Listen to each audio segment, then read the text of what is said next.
નમસ્કાર દોસ્તો, હું ગોપાલ ઇટાલિયા.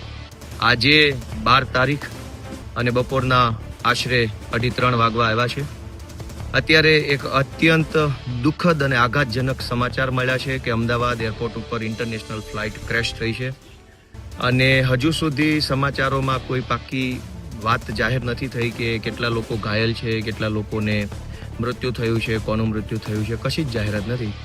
પરંતુ દોસ્તો, આ અત્યંત દુઃખનો બનાવ છે, આ અત્યંત આઘાતજનક બનાવ છે, કરુણ ઘટના છે અને એટલે અમે અમારી પાર્ટીએ અને મેં નક્કી કર્યું છે કે આ દુઃખના સમયમાં કોઈ રાજનીતિ નહીં અને એટલે અમારો નિર્ણય છે કે આજે બપોર પછીથી અમારા જેટલા પણ સભા, રેલી, સરઘસ કે જે કંઈ પણ રાજકીય પ્રચાર કાર્યક્રમો હતા એને અમે આજે સ્થગિત કરીએ છીએ અને આવતીકાલે તારીખ 13 જૂનના રોજ પણ સવારથી લઈ સાંજ સુધી અમારા જે કંઈ પણ પ્રોગ્રામ હતા પ્રચારના કે સભા રેલીના, એ તમામ પ્રોગ્રામને અમે સ્થગિત કરીએ છીએ.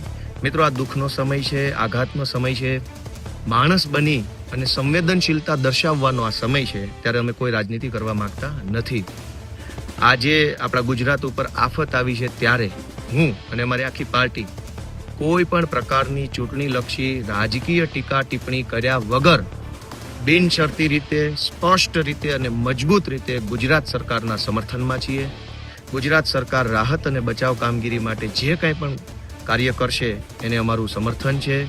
અમારી જ્યાં જરૂર પડશે, જેવી જરૂર પડશે, જેમ જરૂર પડશે તો અમે સરકારની સાથે ઊભા રહેવા માટે અડીખમ રીતે તૈયાર છીએ અને જ્યાં સુધી આ આઘાતનો પીરિયડ પૂરો નથી થઈ જતો, આ દુઃખનો સમય નીકળી નથી જતો, ત્યાં સુધી અમે કોઈ પણ પ્રકારની રાજકીય ટીકા ટિપ્પણી કરવાના નથી.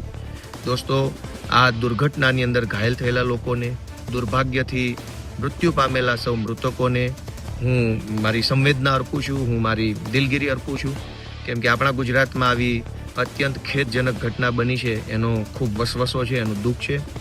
મિત્રો, એક વિનંતી એ પણ છે કે ગુજરાત ઉપર આફત આવી છે, આ બહુ મોટો ઘટના બની છે. ગુજરાતમાં અગાઉ ક્યારેય પણ પ્લેન ક્રેશ થવાની ઘટના નથી બની, ત્યારે આ પ્લેન ક્રેશ થવાના વિડીયો હોય, ફોટો હોય, જૂના વિડીયો, જૂના ફોટો, પછી તો બધું જ વસ્તુ વાયરલ થવા લાગે છે. તો બધાને વિનંતી છે કે સમાજના તમામ વર્ગમાં ભય અને ચિંતા ન ફેલાય, અફવા ન ફેલાય, સમાજની અંદર લોકો તણાવમાં ન આવે, પેનિક ન થઈ જાય, એટલા માટે આપણે સૌ સંયમ બનાવી રાખીએ. સરકાર તરફથી આપણને જે કાંઈ સૂચન, આદેશ કે માહિતી મળે એને શાંતિપૂર્વક જાણીએ અને જાણ્યા જોયા વગર કોઈ પણ વાતને આપણે ન ફેલાવીએ એવી વિનંતી સાથે ફરી એક વખત હું આ દુઃખદ ઘટનાનો ખેદ વ્યક્ત કરું છું. રાજકીય ટીકા ટિપ્પણી છોડીને આ મુશ્કેલ સમયમાં, આ દુઃખના સમયમાં મારી સંવેદના વ્યક્ત કરું છું અને આજે અને આવનારો દિવસ, આ બંને દિવસના રાજકીય પ્રોગ્રામો અમે સ્થગિત કરીએ છીએ. જય જય ગરવી ગુજરાત.